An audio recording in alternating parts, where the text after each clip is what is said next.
Here are the numbers that tell you exactly where the Bulldogs lost this game and are continuing to lose well into 2026.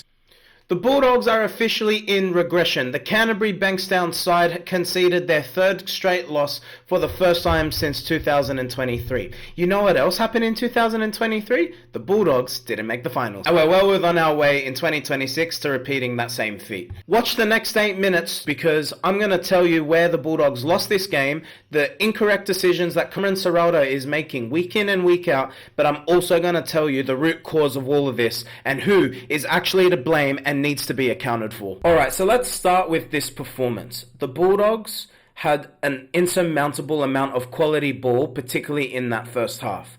Lachlan Galvin scores after an avalanche of pressure on the Cowboys' defensive line through a dummy. Well done, Lachlan Galvin. It was downhill from there though. And it was almost poetic in how it happened. Reid Mahoney, former Bulldogs captain, forces Stephen Crichton, current Bulldogs captain, to drop the ball through a good tackle. That puts the Cowboys on the attack. A kick goes through. Connor Tracy out of position. How many times have I said that over the last few weeks? And Ruben Cotter scores. The Cowboys equal things up. Then the Cowboys go ahead. Reid Mahoney, former Bulldogs captain, once again, engaging the A and B defender. Simple ball to Scott Drinkwater. Reid Mahoney try assists. The Cowboys lead 12-6. Drinkwater kicks a 40-20 after scoring points. Well done. The Bulldogs get another 3-6 again calls to end the first half, but the Cowboys answered the kindergarten level questions that we asked of their defense. The Bulldogs managed to equal things up. A Galvin kick goes across field.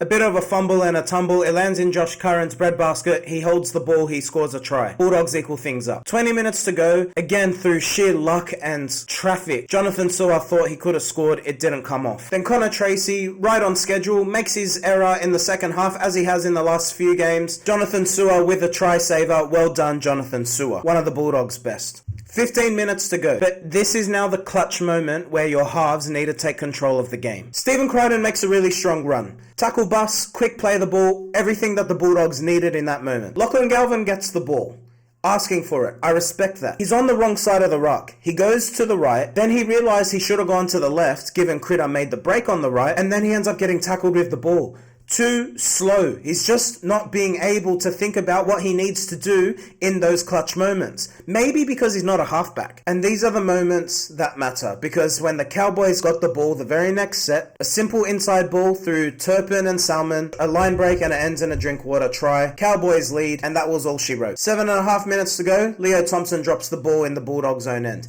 How many times have we said that this season? Reid Mahoney, former Bulldogs captain, Grubbers, Clifford scores. 2 try assists for Reid Mahoney. Then Hughes drops the ball. Braden Burns scores a try that I think I last saw in under sixes. People falling asleep, not paying attention, just going down a short side and scoring a try. The players really let themselves down here. Final score 28-12. Here are the numbers that tell you exactly where the Bulldogs lost this game and are continuing to lose well into 2026. So obviously, there's the score. The Bulldogs once again conceding 5 tries in a game. But here's the thing. In the first half, not the whole game, in the first half alone, the Bulldogs had 38 tackles in the Cowboys' opposition 20, and we could only muster a try because one Cowboy defender fell for a dummy from Lachlan Galvin. Outside of that, their defense had no questions to answer. I've seen better questions from a 5-year-old in a medical center than I've seen from the Bulldogs' attack of the Cowboys' defense. And I'm done sugarcoating it. Bailey Hayward's not a better number 9 than Reid Mahoney. Lachlan Galvin's not a better number 7 than Toby Sexton. The Bulldogs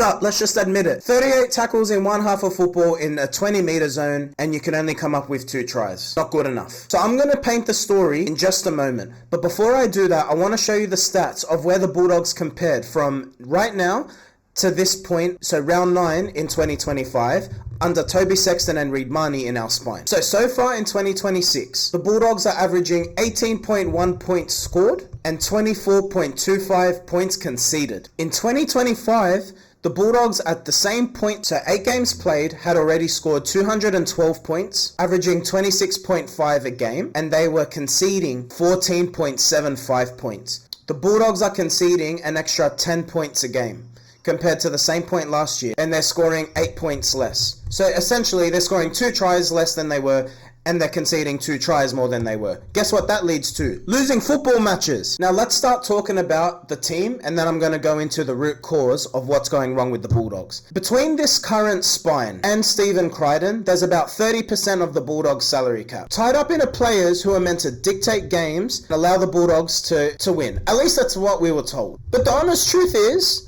there's not a single player in the Bulldogs spine who's capable of throwing a 20-meter spiral pass. I'm not exaggerating, that's the honest truth. But let's be clear, don't blame a single player for this. We need to look up. Cameron Ciraldo. Now let's talk about the setup of the team. We constantly play with this middle forward acting as an anchor between Lachlan Galvin and Matt Burton on the right and the left. I just don't understand it. We're sitting far too deep, so by the time Connor Tracy or Lachlan Galvin get the ball, they're being suffocated. The left-hand side and the right-hand side are congested. It's like they're stuck on Parramatta Road at 5 p.m. They're shoulder to shoulder by the time the 5'8" or the fullback get the ball. They've got no space to do anything. The defense have already creeped up on them.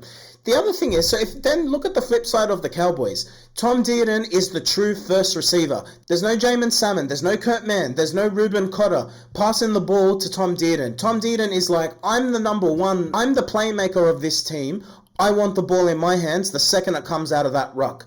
Respect Tom Dearden, that's exactly what a halfback should do. And I can't necessarily blame Lachlan Galvin for this. This is Cameron Ciraldo's setup. He clearly wants the Bulldogs to play like it's 2012 in 2026. And then we have to come to the bigger narrative. So let me just list a few of the wonderful decisions that Cameron Ciraldo has made as coach since the halfway mark last year. Bulldogs sitting top of the table, brought Lachlan Galvin halfway through the season, clearly undermined Toby Sexton and dropped his confidence, which led to him falling out of the team, caused the Bulldogs to go on a 3-game losing streak and bounce out in consecutive losses in the final series, and now have a worse loss-win record with Lachlan Galvin and Bailey Hayward in the spine than they had compared to Toby Sexton and Reid Mahoney. Swapping the centres. Josh Curran playing at centre. Sean O'Sullivan coming on for a centre. How many bad decisions does Cameron Ciraldo want to make? And he clearly admits he's wrong because Jake Turpin got picked at hooker last week, but then this week, after a perfectly solid game from Jake Turpin, he starts Bailey Hayward again. We need to be smarter than that. It's time to look up. Phil Gould. The ultimate deflector. The one who is faultless and blameless and can do no wrong. Phil Gould and Peter Sharp, who are the head of recruitment, and Cameron Ciraldo, blood is on their hands for how the Bulldogs shape up in 2026. They told us, indirectly but directly, that Toby Sexton and Reid Mahoney were not the players to take the Bulldogs to premiership success, and that change was needed.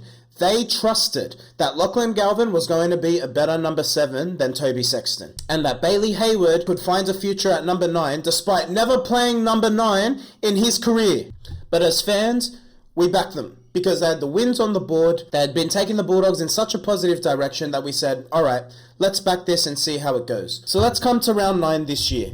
It's time to admit it. Phil Gould, who is also handsomely paid, he got it wrong. Him, Peter Sharp and Cameron Ciraldo have gotten it wrong. Lachlan Galvin is not a better halfback than Toby Sexton. He might be more talented, but as a true game manager, he is not a better number 7 than Toby Sexton. Bailey Hayward is a great player, but at 25 years of age, he's not going to develop into a prime number 9. And Reid Mahoney just had the game of his life against his former team, and you know what?